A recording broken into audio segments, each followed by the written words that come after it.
नमस्ते विद्यार्थियों, मैं भगवान सिंह आज मेरे क्लासेज के ऑनलाइन यूट्यूब चैनल में आपका हार्दिक स्वागत करता हूं। विद्यार्थियों, आप इस वीडियो को पूरा देखें और अपने साथियों में से ज़रा शेयर करें ताकि उनको फ़ायदा हो सके और इस चैनल को सब्सक्राइब करें।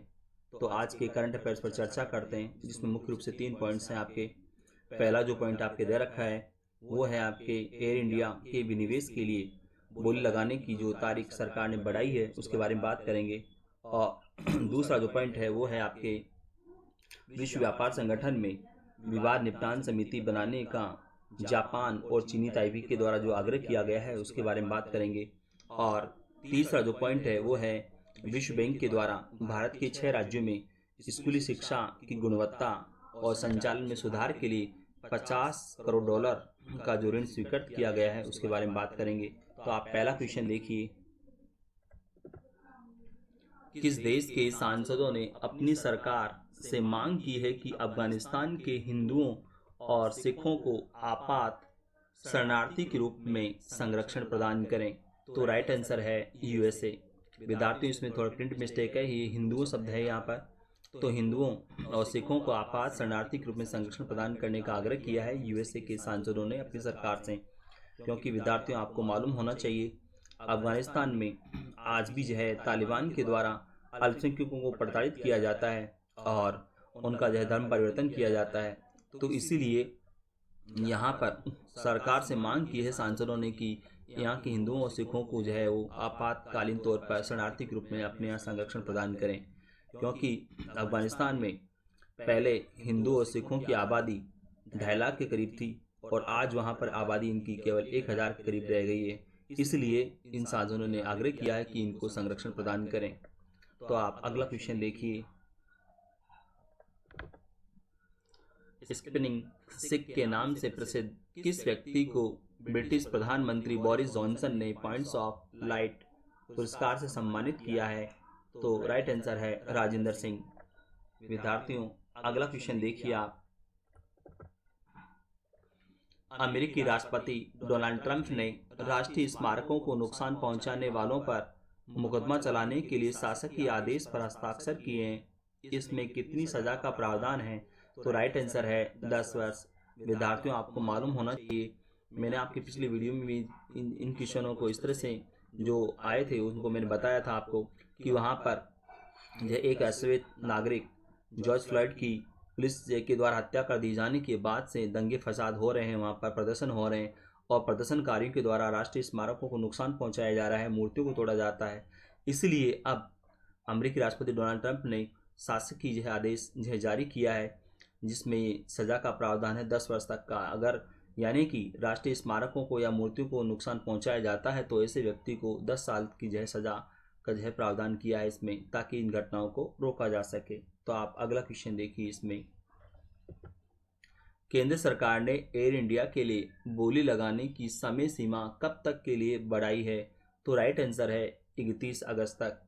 विद्यार्थियों, आपको मालूम है एयर इंडिया सरकारी कंपनी है, विमानन कंपनी, और इसके बारे में आपको मालूम होना चाहिए कि ये जो बोली यानी कि बोली लगाने की जो समय सीमा है वो तीसरी बार बढ़ाई है। और एक और बात आपको मैं बताऊं, इसमें सरकारी विमानन कंपनी एयर इंडिया के विनिवेश की प्रक्रिया यानी कि डिसइन्वेस्टमेंट जिसको हम बोलें, विनिवेश की प्रक्रिया 27 जनवरी 2020 को शुरू की गई थी और बोली लगाने की समय सीमा 31 मार्च रखी गई थी और इसे बाद में 30 अप्रैल तक और फिर 30 जून तक बढ़ा दिया गया था और अब 31 अगस्त तक इसे बढ़ा दिया गया है। क्योंकि अभी कोरोना महामारी का प्रकोप चल रहा है, इसीलिए सरकार ने इसकी डेट को बढ़ाया है। तो अगला क्वेश्चन देखिए आप, इसमें यानी कि 3 बार बढ़ा दिया इसकी डेट को। तो आप अब अगला क्वेश्चन देखिए, लाइलक सिल्वर लाइन दुर्लभ लाइलक सिल्वर लाइन नामक दुर्लभ तितली को कहाँ खोजा गया है? तो राइट आंसर है कुंभलगढ़ अभ्यारण्य, राजस्थान। विद्यार्थियों, इसमें जो आपके ऑप्शंस अन्य दे रखे हैं, तो कुंभलगढ़ अभ्यारण्य ये तो राजस्थान में है, परंतु अन्य जो आपके इसमें ऑप्शन दे रखे हैं तो ध्यान रखिएगा, ग्रेट हिमालयन नेशनल पार्क ये हिमाचल प्रदेश में है, फ्लावर वैली नेशनल पार्क ये उत्तराखंड में है, साइलेंट वैली नेशनल पार्क ये केरल में है। तो विद्यार्थियों, इसमें आपको ये जो क्वेश्चन दे रखा है बहुत महत्वपूर्ण है क्वेश्चन, और इसलिए थोड़ा सा मैं इसके बारे में आपको जानकारी दे देता हूँ कि यहाँ पर राजस्थान में लाइलैक सिल्वरलाइन नामक तितली को पहली बार देखा गया है राजस्थान में। और प्रकृति संरक्षण फाउंडेशन की पर्यावरण वैज्ञानिक डॉक्टर स्वाति किट्टर और मोहनलाल सुखाड़िया विश्वविद्यालय के शोधार्थी उत्कर्ष प्रजापति ने कुंभलगढ़ अभ्यारण्य में स्लॉथ बियर की पारिस्थितिकी पर अपने शोध के दौरान दुर्लभ लाइलैक सिल्वरलाइन नामक तितली को खोजा है। और ये हल्की पीले रंग की है ये तितली, और इस प्रजाति की खोज यानी कि इस तितली की जो प्रजाति है लाइलैक, तितली की जो प्रजाति है लाइलैक जो है सिल्वरलाइन, इसको जो है 1880 में जो है खोजा गया था पहली बार, और बेंगलुरु में मात्र एक तितली को देखा गया था उस समय। और अब जो है यहाँ राजस्थान में कुंभलगढ़ अभ्यारण्य में इस तितली को जो है खोजा गया है, इसलिए ये क्वेश्चन मैंने दिया है। बहुत महत्वपूर्ण क्वेश्चन है, पर्यावरण की दृष्टि से अगर देखें तो बहुत महत्वपूर्ण क्वेश्चन है ये। और एक और बात आपको मालूम होनी चाहिए, ये तितली जिसकी बात हम कर रहे हैं, तो ये भारतीय वन्य जीव संरक्षण अधिनियम की अनुसूची द्वितीय के तहत संरक्षित है। तो विद्यार्थियों, क्वेश्चन बहुत महत्वपूर्ण है, इसको आप जरूर जो है याद रखिएगा। वैसे तो सारे क्वेश्चन से आपके लिए महत्वपूर्ण होते हैं, परंतु ये क्वेश्चन ज़्यादा महत्वपूर्ण है। अगला क्वेश्चन देखिए आप,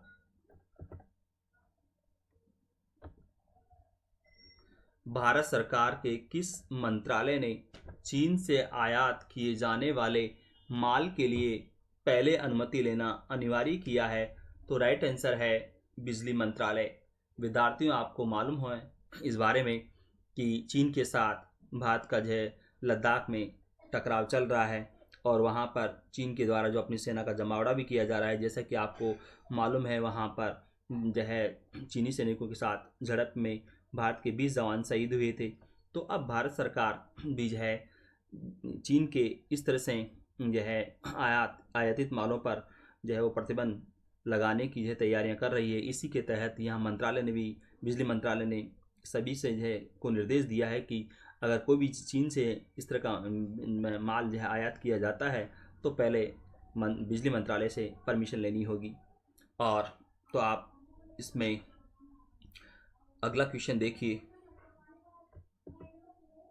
चीन की कंपनी अलीबाबा की इकाई एंट फाइनेंशियल ने भारत की कंपनी जोमेटो में कितने करोड़ डॉलर का निवेश किया है?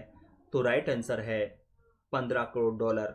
विद्यार्थियों, आपको इसमें जो क्वेश्चन में ध्यान रखना है, अलीबाबा चीन की जो है कंपनी है, और इसी की एक इकाई के रूप में है एंट फाइनेंशियल, जिसने जोमेटो में 15 करोड़ डॉलर का निवेश किया है। और एक और बात आपको इसके बारे में बताऊं कि ये एंट फाइनेंशियल ने 2018 में जोमेटो में 14.7% की हिस्सेदारी खरीदने के लिए 21 करोड़ डॉलर का निवेश किया था, और अब 15 करोड़ डॉलर का निवेश और किया है। और जोमेटो की अगर बात करें तो जोमेटो ये खाने पीने के सामान की ऑनलाइन डिलीवरी करने वाली कंपनी है ये भारत की। तो यहाँ पर आपको ध्यान रखना है, पहले एंड फाइनेंशियल ने 21 करोड़ डॉलर का निवेश किया था, और अब जो है 15 करोड़ डॉलर का निवेश और किया है। और चीन की इस कंपनी के द्वारा जो है जोमेटो में जो निवेश किया गया है, तो जोमेटो के कर्मचारी ने इसका विरोध भी किया है कि चीन की इस कंपनी का निवेश नहीं होना चाहिए भारत की इस कंपनी में। तो आप अगला क्वेश्चन देखिए,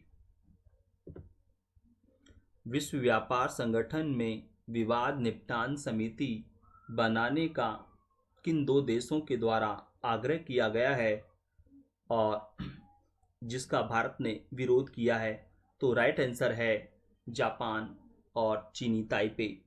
विद्यार्थियों, आपको मालूम होना चाहिए, चीनी ताइपे जो यहाँ पर लिखा हुआ है तो आप ध्यान रखना, चीनी ताइपे से मतलब है ताइवान।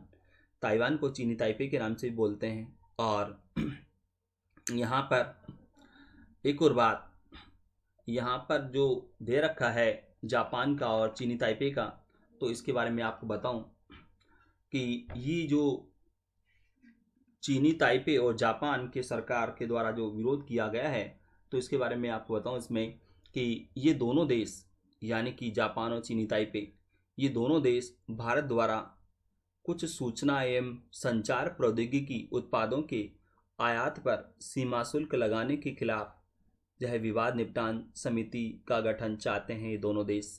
और डब्ल्यूटीओ के व्यापार विवाद नियमों के अनुसार यदि ये देश दूसरी बार समिति के गठन की मांग के साथ आते हैं तो इस मामले में समिति बनाई जाएगी।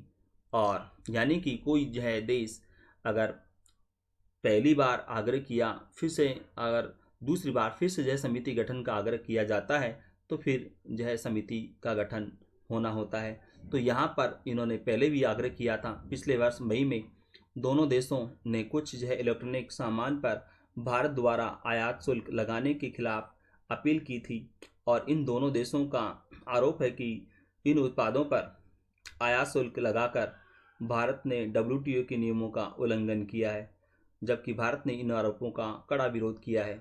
और तो इन दोनों देशों के द्वारा ये विवाद निपटान समिति बनाने का आग्रह डब्ल्यूटीओ से किया है, तो यहाँ पर ये समिति अब गठित हो सकती है, परंतु भारत इसका विरोध कर रहा है। तो आप अगला क्वेश्चन देखिए।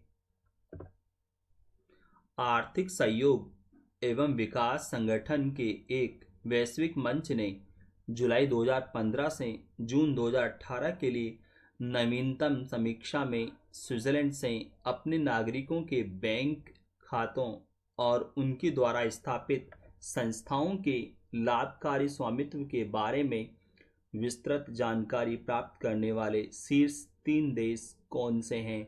तो राइट आंसर है भारत, फ्रांस और जर्मनी। विद्यार्थियों, आपको मालूम होना चाहिए कि स्विट्जरलैंड की बैंकों में जो है कई देशों के नागरिकों के द्वारा पैसा जमा कराया जाता है, जो कि ब्लैक मनी के रूप में ही होता है। ज़्यादातर पैसा वो ब्लैक मनी के रूप में ही होता है और वो पैसा जो है वहाँ पर वो जमा कराते हैं। और क्योंकि वहाँ पर जो पैसा जमा कराया जाता है बैंकों में, तो उनको ब्याज नहीं मिलता है। और परंतु स्विट्जरलैंड की जो बैंक वो पैसा इसलिए जमा करते हैं ताकि उनको ब्याज नहीं देना पड़े। और इस तरह से तो ये स्विट्जरलैंड की बैंकों से पहले तो जो है स्विट्जरलैंड की सरकार के द्वारा जो है अपनी बैंकों में किसी भी देश के नागरिक के खातों के बारे में बताए जाने का जो है प्रावधान नहीं था वहाँ के संविधान में, परंतु जो है बाद में प्रावधान कर दिया गया, यानी संशोधन करके ये प्रावधान कर दिया गया कि अगर आग्रह किया जाता है किसी देश के द्वारा अपने नागरिकों के खातों के बारे में जो है बताने के बारे में कि किसका कितना जो है पैसा कितना जमा है, तो वो जो है अब बता दिया जाता है। तो यहाँ पर स्विट्जरलैंड से जो है स्विट्जरलैंड की बैंकों से अपने नागरिकों के बैंक खाते और उनके द्वारा स्थापित संस्थाओं के लाभकारी स्वामित्व के बारे में जानकारी जो प्राप्त करते हैं देश, उनमें number 1 Bharat, number 2 France, number 3 Germany, यानी कि ये 3 देश वो हैं जो कि अपने नागरिकों के बारे में ज़्यादा जो है यहाँ से जानकारी प्राप्त कर रहे हैं। तो आप अगला क्वेश्चन देखिए।